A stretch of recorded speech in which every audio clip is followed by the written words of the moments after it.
Hello everyone, welcome back to join this session. आज का session इस सीरीज का सेकंड सेशन है।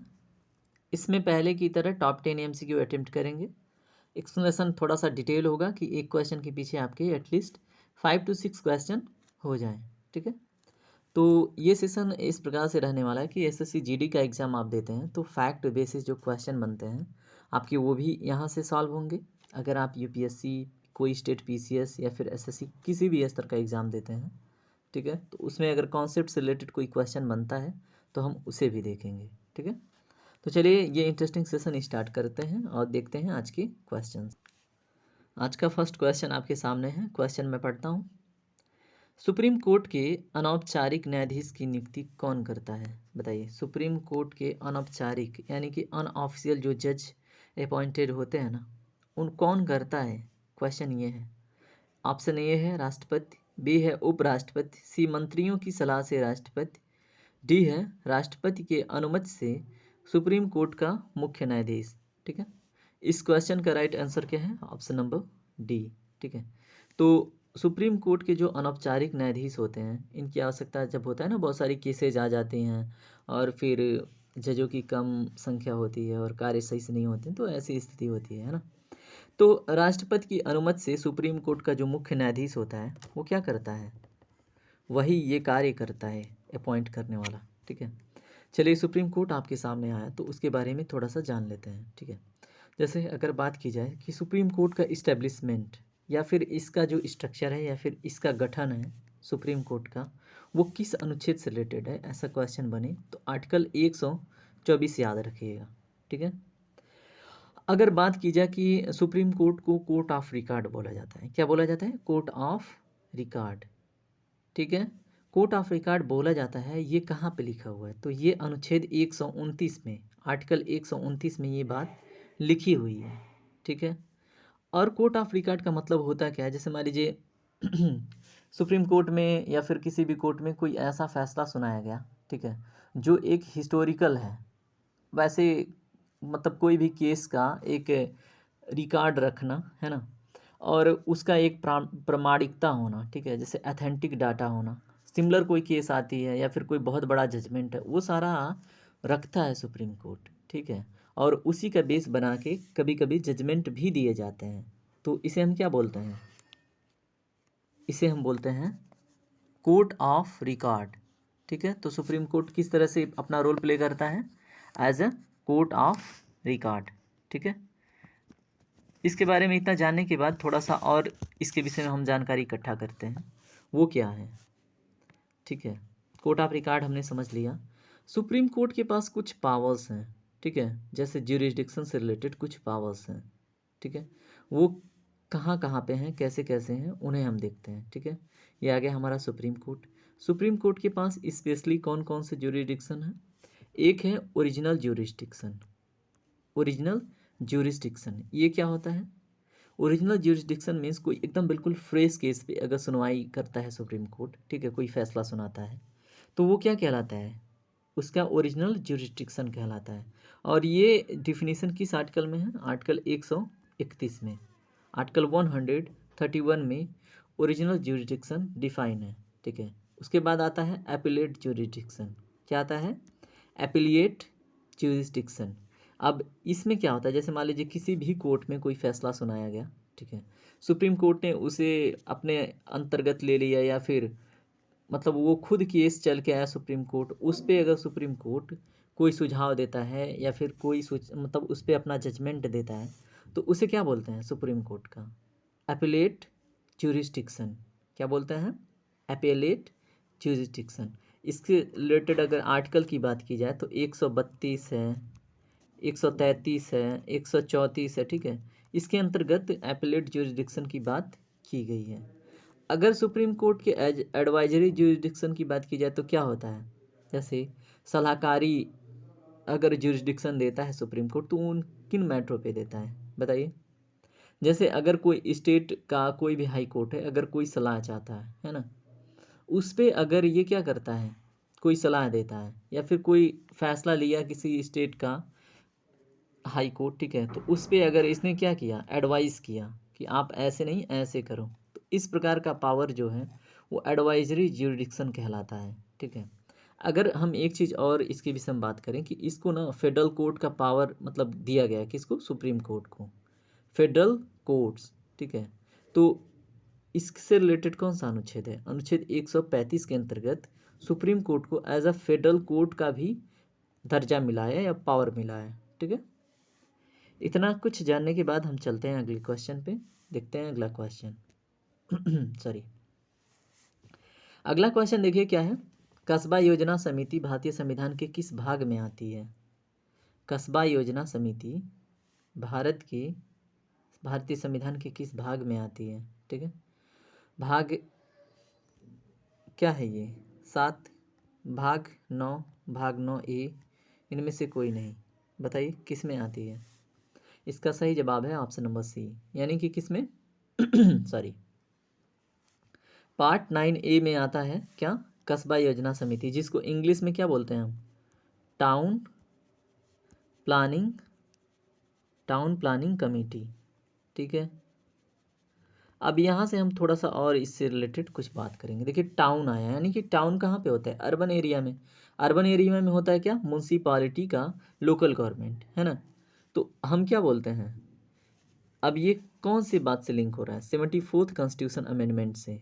किससे, 74th कॉन्स्टिट्यूशन अमेंडमेंट कब हुआ था, 1992 में। और इसके अंतर्गत क्या आया था, म्यूनसिपालिटी, ठीक है, जो अर्बन लेवल पे होता है लोकल गवर्नमेंट, उसको ऑटोनॉमस अथॉरिटी मिली थी। कॉन्स्टिट्यूशन में उसको एक ऑटोनॉमस गवर्नमेंट की अथॉरिटी मिली थी, अधिकार मिला था। ठीक है, और थोड़ा सा आगे बढ़ के बात करें कि उसका इलेक्शन जो होता है वो कौन कंडक्ट कराता है, तो उसका इलेक्शन कंडक्ट कराता है स्टेट इलेक्शन कमीशन। कौन, स्टेट इलेक्शन कमीशन। ठीक है, अगर हम ग्राम पंचायत और म्यूनसिपालिटी लेवल पे जो लोकल अर्बन गवर्नमेंट होता है, तो दोनों का कराता है कौन, स्टेट इलेक्शन कमीशन। अगर हम बात करें कि जो स्टेट लेवल पे जो इलेक्शन होते हैं, जो जिसमें मुख्यमंत्री, विधायक, ये सब चुने जाते हैं। ठीक है, और जो जो होता है क्या, जनरल इलेक्शन, जिसमें संसद चुने जाते हैं, यानी कि पार्लियामेंट्री मेंबर जो चुने जाते हैं। ठीक है, जो पार्लियामेंट में बैठते हैं। और अगर हम बात करें कि जो चुनाव होता है प्रेसिडेंट, वाइस प्रेसिडेंट का, तो इनका इलेक्शन कौन कंडक्ट कराता है, तो इनका इलेक्शन कंडक्ट कराता है इलेक्शन कमीशन ऑफ इंडिया। ठीक है, ये चीज़ आपको याद होना चाहिए। चलिए अगला क्वेश्चन देखते हैं। भारतीय संविधान में संघ की व्यवस्था किस देश के समान है, बताइए। ए है यूनाइटेड स्टेट्स, बी है यूनाइटेड किंगडम, सी है ऑस्ट्रेलिया, डी है कनाडा। इसका राइट आंसर क्या होगा, बताइए सोच के। बहुत इजी क्वेश्चन है, इसमें सोचने जैसी कोई बात है नहीं। यूनाइटेड स्टेट इसका सही जवाब होगा। कैसे, अगर हम बात करें संघ अगर यूनियन की बात यहाँ पे नहीं हो रही है, अगर यूनियन की बात नहीं हो रही है, अगर बात हो रही है फेडरल की। ठीक है, तो जो फेडरल नेचर है अपने भारतीय संविधान का, यानी कि हर स्टेट के पास स्टेट लिस्ट है ना, उस पर अपना जो सेपरेशन ऑफ पावर का जो बात है, आर्टिकल 50 की बात अगर आप करें, ठीक है, उसमें सेपरेशन ऑफ पावर जो दिया गया है, उस ये कहीं ना कहीं फेडरल जो नेचर है किसी भी कंट्री का, उसको क्या करता है, यानी कि किसी भी कंट्री का आर्टिकल 50 नहीं, जो अपने देश का आर्टिकल 50 है, वो क्या करता है, एक फेडरल नेचर को स्ट्रांग करता है। इसमें क्या है, सेपरेशन ऑफ पावर की बात की गई है। और फेडरल नेचर यानी कि संघीय व्यवस्था का क्या मतलब है, जो सॉरी जो स्टेट होते हैं, ठीक है, तो उनके पास ना अपना खुद का सरकार होगा। जैसे होता है ना, विधानमंडल होता है, मुख्यमंत्री बैठते हैं, उसमें विधायक बैठते हैं, तो हर एक स्टेट के पास अपना गवर्नमेंट होता है, अपना डिसीजन लेते हैं, अपना कानून बनाते हैं स्टेट को चलाने के लिए। ठीक है, तो इसको हम क्या बोलते हैं, फेडरल नेचर बोलते हैं। हर एक स्टेट के पास अपना हाई कोर्ट होता है, लेकिन क्या होता है, सारी चीज़ें इंटीग्रेटेड होती हैं। जो इनका सेंट्रल पावर होता है वो सेंटर में होता है। ठीक है, वो सारी चीज़ें लिंक्ड होती हैं। उस चीज़ का अगर पूछे क्वेश्चन आपसे, ठीक है, कि नेचर में यूनियन, ठीक है, नेचर में यूनियन बट दिखेगा आपको फेडरल, ये कॉन्सेप्ट कहाँ से लिया गया है, वो कनाडा से। ठीक है, तो कनाडा में एक quasi federal form of government की भी बात कही गई है अपने कॉन्स्टिट्यूशन में, यानी कि भारतीय संविधान में। तो वो कहाँ से ली गई है, quasi federal form of government, ये ली गई है कहाँ से, कनाडा से। ठीक है, एक चीज़ और अगर आप देखें क्या, कि अगर हम बात करें distribution of power between the central government and state government, ये भी कॉन्सेप्ट कहाँ से लिया गया है, ये भी लिया गया है कहाँ से, कनाडा से, ठीक है।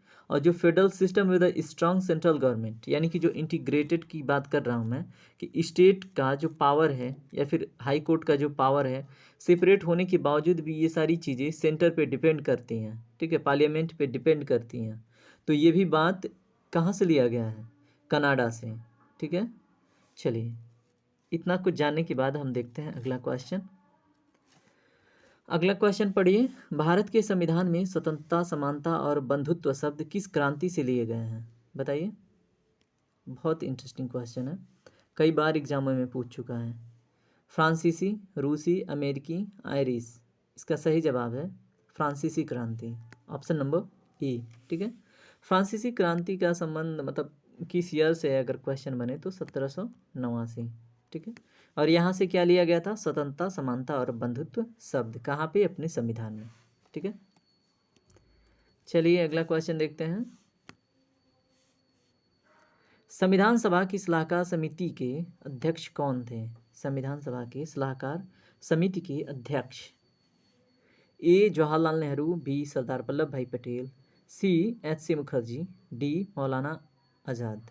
ये मौलाना अबुल कलाम आज़ाद है, लेकिन मौलाना आज़ाद लिखा हुआ है, ठीक है। तो बताइए इसका सही जवाब क्या होगा। इसका सही जवाब होगा सरदार वल्लभ भाई पटेल, ठीक है। सरदार वल्लभ भाई पटेल की बात की जाए, ठीक है, तो इनको मौलिक अधिकार, जो फंडामेंटल राइट होता है, ठीक है, मौलिक अधिकार प्लस जो माइनॉरिटी अल्पसंख्यक थे, ठीक है, उनके सलाहकार समिति के रूप में, एडवाइजरी कमेटी के रूप में, हेड के रूप में अपॉइंट किया गया था, ठीक है। तो कौन थे, सरदार वल्लभ भाई पटेल, ठीक है। अगर बात की जाए कि सलाहकार समिति का गठन और कितने सदस्य थे, ठीक है, तो ये आपसे क्वेश्चन अगर पूछे कोई या फिर कोई एग्ज़ाम पूछे, तो इस कमेटी में जो मेंबरों की संख्या थी वो थी कितनी, 7, ठीक है। गठन कब हुआ था, 29 अगस्त 1947 को इसका गठन हुआ था। लेकिन कार्य करना प्रारंभ कब से किया, 30 अगस्त से। कब से, 30 अगस्त से, 30 अगस्त 1947 से, ठीक है। अगर इसमें मतलब बात की जाए कि जो संवैधानिक सलाहकार कौन थे, स्पेशली होता है ना कि संवैधानिक सलाहकार कौन थे, तो वो थे आपके बी.एन. राव जी, ठीक है। कौन थे संवैधानिक सलाहकार, बी.एन. राव। क्या नाम था, बी.एन. राव, बी.एन. राव। अगर क्वेश्चन आपसे बने कि इन दोनों में कंफ्यूज मत कीजिएगा, सरदार वल्लभ भाई पटेल और बी.एन. राव में कंफ्यूज मत कीजिएगा कि सलाहकार समिति के अगर ये हेड थे, माइनॉरिटी का जो मतलब सलाहकार समिति गठित हुआ था उसके हेड थे, तो बी.एन. राव कौन थे, तो बी.एन. राव पूरा जो प्रारूप था, ठीक है, संविधान का, उस पर विचार विमर्श करने के लिए संविधान सभा ने जो भी मतलब गठन किया था, उसमें इनको संवैधानिक सलाहकार के रूप में चुना गया था, ठीक है। जैसे जो समिति गठित हुई थी, ठीक है, इस पूरे प्रारूप का और जो भी विचार विमर्श होना था उसका निरीक्षण कौन किया, बी.एन. राव ने, इसलिए उनको संवैधानिक सलाहकार कहा जाता है, ठीक है। चलिए अगला क्वेश्चन देखते हैं। भारतीय संविधान का अंतिम व्याख्या और संरक्षक कौन है। ए है लोकसभा, बी है राज्यसभा, सी है उच्चतम न्यायालय, डी है इनमें से कोई नहीं। सही जवाब क्या है, इसका सही जवाब है उच्चतम न्यायालय, जिसको हम क्या बोलते हैं, सुप्रीम कोर्ट, ठीक है, सुप्रीम कोर्ट। तो सुप्रीम कोर्ट के बारे में अभी हमने थोड़ा बहुत जाना था, ठीक है, कि अनुच्छेद 132, 33 ये किससे रिलेटेड है, जो एपेलेट ज्यूरिसडिक्शन है उससे रिलेटेड है ना। और 124 में सुप्रीम कोर्ट के गठन से रिलेटेड बात कही गई थी। 129 में किससे रिलेटेड, कि कोर्ट ऑफ रिकॉर्ड है कौन, सुप्रीम कोर्ट, है ना। तो पता होना चाहिए कि भारतीय संविधान का मुख्य व्याख्या और संरक्षक कौन करता है, उच्चतम न्यायालय। अगला क्वेश्चन देखिए। भारत में संवैधानिक उपचार का अधिकार निम्नलिखित में से किसके लिए उपलब्ध है, बताइए। क्वेश्चन पढ़िए, मैं थोड़ा सा स्टॉप लेता हूँ। चलिए पढ़ते हैं क्वेश्चन को फिर से। भारत में संवैधानिक उपचार का अधिकार निम्नलिखित में से किसके लिए उपलब्ध है, बताइए। भारत के केवल नागरिक के लिए, किसी भी मौलिक अधिकार के उल्लंघन के मामले में सभी लोगों को, सभी व्यक्तियों को दिए गए किसी भी मौलिक अधिकार को लागू करने के लिए किसी भी व्यक्ति को। ऑप्शन डी है, इनमें से कोई नहीं। ठीक है, इन चारों ऑप्शन में कौन सा सही जवाब है? किसके लिए उपलब्ध है संवैधानिक उपचार? ठीक है, इसको डिटेल में देखेंगे, पहले आंसर बताइए। इसका सही आंसर होगा क्या? Option number C. ठीक है, सभी व्यक्तियों को दिए गए किसी भी मौलिक अधिकार को लागू करने के लिए किसी भी व्यक्ति को, ठीक है, चाहे वो सिटीजन ऑफ इंडिया हो या फिर एनआरआई हो या फिर कोई भी हो, ठीक है, अगर उसे जो मौलिक अधिकार मिले हैं उसके लिए संवैधानिक उपचार का प्रावधान होगा। ठीक है, तो ऑप्शन नंबर सी इसका सही जवाब होगा। ठीक है, अब बात कर लेते हैं संवैधानिक उपचार का जो व्यवस्था है वो किस अनुच्छेद में है। अगर हम बात करें अनुच्छेद 32 का, ठीक है, तो सुप्रीम कोर्ट के अंतर्गत, ठीक है, ये पावर है संवैधानिक उपचार का। ठीक है, अगर हम बात करें इसकी विशेषता की, ठीक है, तो इसके बारे में B.R. अम्बेडकर यानी कि बाबा राव डॉक्टर भीमराव अम्बेडकर ने इसके बारे में एक बात कही है कि आर्टिकल 32 के बिना, ठीक है, संविधान जो है अर्थहीन है, मीनिंगलेस है। ठीक है, और इसको उन्होंने क्या कहा है, संविधान का आत्मा और हृदय। आर्टिकल 32 यानी कि संवैधानिक उपचार का जो कॉन्सेप्ट है उसको डॉक्टर B.R. अम्बेडकर ने क्या बोला है, यह संविधान का आत्मा और हृदय दोनों है। ठीक है, चलिए आगे बढ़ते हैं। जैसे जो भी कॉन्स्टिट्यूशन में परिवर्तनीय अधिकार होते हैं, है ना, इन्फोर्सिएबल, तो उसको ना ये अनुच्छेद 32 ही लागू करता है। अगर हम आर्टिकल 226 की बात करें तो वो भी कहीं ना कहीं संवैधानिक उपचार की ही बात करता है। ये हाई कोर्ट के अंतर्गत ये बातें आती हैं। ठीक है, चलिए अगला क्वेश्चन देखते हैं। अपने संबंधित क्षेत्रों में संघ और राज्य विधायकों को सर्वोच्च बनाया गया है। ठीक है, और उन्हें अन्य के लिए आरक्षित क्षेत्र पर अतिक्रमण यानी कि क्या हो जाता है कि सीमा से आगे बढ़ के, ठीक है, नहीं करना चाहिए। अतिक्रमण यानी कि अगर ये आपको कॉन्स्टिट्यूंसी मिली है, ये मुझे कॉन्स्टिट्यूंसी मिली है ना, ये एक कोई एमएलए है, ये बी कोई एमएलए है, तो उसको इस क्षेत्र में आके बी वाले को इस क्षेत्र में और ए वाले को इस क्षेत्र में आके चढ़ाई नहीं करनी है। जो ये बाउंड्री तय हुआ है कॉन्स्टिट्यूंसी का, इसी के अंतर्गत ही अपना क्या करना है, देख रेख जो भी डेवलपमेंट या फिर जो भी अपना नियम लागू करना है उतने में करना है ना। इस अवधारणा को निम्नलिखित में से किस रूप में जाना जाता है? ठीक है, बताइए। ए है संभाव्य कानून का सिद्धांत, बी है पित्त और पदार्थ का सिद्धांत, सी है डबल प्रभाव का सिद्धांत, डी है इनमें से कोई नहीं। तो इसका सही जवाब है पित्त और पदार्थ का सिद्धांत, पित्त और पदार्थ का सिद्धांत। ठीक है, अगर बात की जाए कि ठीक है इस बात की जो प्रामाणिकता होती है, ठीक है, अथेंटिकेशन होता है, ये संविधान में कहाँ पे है? तो अगर आप बात करें शेड्यूल 7 की, ठीक है, अनुसूची 7 की बात करें, ठीक है, तो उसमें central list, state list, concurrent list, 3 list दी गई हैं। 3 लिस्टें हैं, कौन कौन? स्टेट लिस्ट, सेंट्रल लिस्ट और कॉन्करेंट लिस्ट। तो हर एक लिस्ट में कुछ विषय हैं। ठीक है, हर एक लिस्ट में कुछ विषय हैं।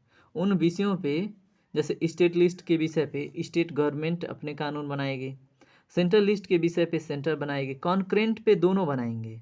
ठीक है, जो कॉन्करेंट लिस्ट है जिसको हम समवर्ती सूची बोलते हैं हिंदी में, इस पे दोनों बना सकते हैं। लेकिन अगर उस पे सेंटर ने कोई कानून बनाई किसी कॉन्करेंट लिस्ट के विषय पे, तो पहले सेंटर का मान्य होगा। ठीक है, स्टेट का मान्य नहीं होगा उतना। और ये सिद्धांत ना शेड्यूल 7 से जुड़ा हुआ है, पित्त और पदार्थ का सिद्धांत। ठीक है, चलिए इससे ज़्यादा कुछ नहीं पूछेगा, बस इतना ही जानिए। इसके आगे की बातें क्या हो जाती हैं, लिखित हो जाती हैं मेंस की। अगला क्वेश्चन देखिए, मैग्ना कार्टा अधिकारों का घोषणा पत्र जो 1215 में किस राजा के समय में लाया गया? 1215 एडी है ये एक्चुअली। ठीक है, बताइए।